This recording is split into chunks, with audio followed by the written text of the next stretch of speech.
First, we have a wife who's struggling to properly communicate with her husband. Here's her story. Hi, so I've been married for a little over a year and things have been okay, but today something my husband did bothered me, and I don't know if I'm being over dramatic about it or not. So, my husband has been doing classes for about 2 weeks so he can get a good job. While he's doing these classes, I'm working, and today I got in trouble with my job, so now they have me working until 10 p.m. I start my day at 5:40 a.m. I came home after work and asked my husband if he could make me something to eat while I shower. He not only didn't, but also went to sleep right after I got home, knowing I had a long and rough day today. I'm starting to feel like I'm alone in this, and he's not there for me emotionally, because there's been other times when he didn't seem to be there. Like for my birthday. He was on the phone with his friend and texting his friend practically the whole time we were having my birthday dinner. Another example is when I let him know I'll prefer for him to work in state and not have to travel out of state for long periods of time. But he's still looking at jobs that will take him out of state. Am I being overdramatic? I just wish he was there for me more emotionally, especially because he knows I struggle with my mental health. Well, first of all, let's understand the situation. We have a woman struggling with her mental health and a husband who seems to be emotionally detached from her. We know from her account that there were several instances where she felt that disconnection, but she chose to talk about 3 of them. We don't know the frequency of this or how their marriage is going in other areas. Just by looking at her story, it seems like her husband is at least completely oblivious to what's going on, and at worst, he's emotionally distancing from her because he can't take any more discussions in their relationship. When situations like this happen, we need to choose which battles to fight. Sometimes there are issues that we should just let go and move on. But in other times, you need to address the situation. The fact that he's looking for a job out of state could show a need for him to escape the situation at home, which in itself is a major red flag. And depending on the state of the relationship, it might even be a sign that there's someone lurking in the shadows. So, my advice in this case is to choose your battles and try to address the major issues like the out-of-state job and the birthday dinner. Use I statements to illustrate how that frustrates you and that you only want to have a better connection with him. If there's nothing wrong, you may have a turnaround in your relationship. What do you guys think? Is this an overreaction or the OP needs to investigate a possible infidelity? Now, this second story stems from some ordinary issues that might amount to a major problem down the road if they're not quickly sorted out. Here's the story. My wife, 30 female, and I, 34 male, have been married for 3 months and have been in a fight for 3 days now. But this is a recurring issue among us. She is very much a busybody.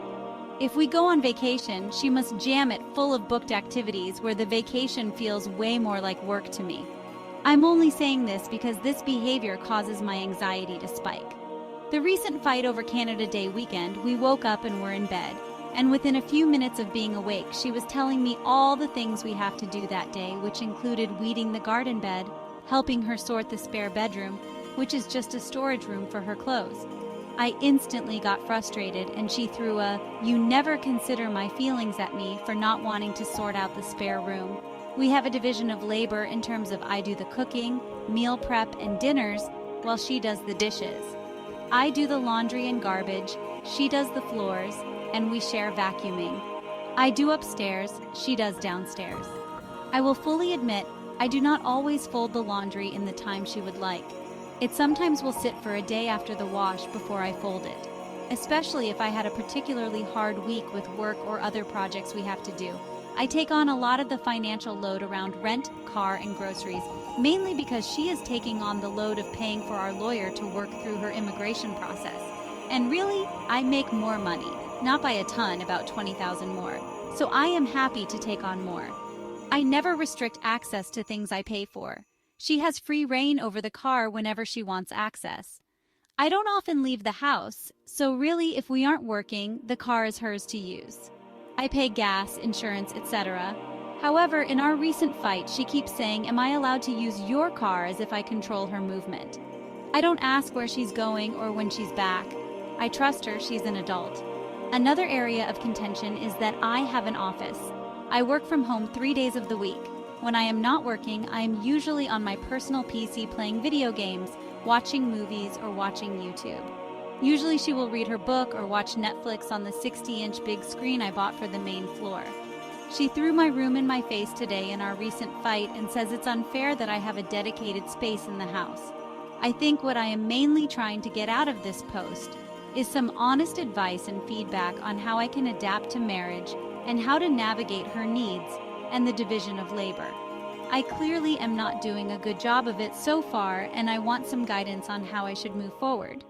Okay, now this story may seem about a division of labor around the house, but it's actually about communication amongst newlyweds, and there's even a cultural situation sprinkled into it. So let's tackle this. First, the fact that the couple is together for only 3 months shows that they're still adapting to their new life together. In the first couple of years, it's not uncommon for couples to have some growing pains as they now adjust to living together all the time. They're finally seeing how they tackle life. There are some people who like to relax on holidays, while others prefer using the spare day to get some things done in the house. There's nothing wrong with both opinions. They just need to be discussed amongst the couple. So, in this situation, I'd make a schedule where one day could be dedicated to home improvement, while the other could just be for relaxing from a hard week of work. Second, when we talk, it's not always what we say, but how we say it and how we perceive things. By her way of asking if she was allowed to use his car, she might feel like the fact that the husband paid for it. She didn't really have ownership. The cultural factor might be in play here as well, as a person smartly commented on the post.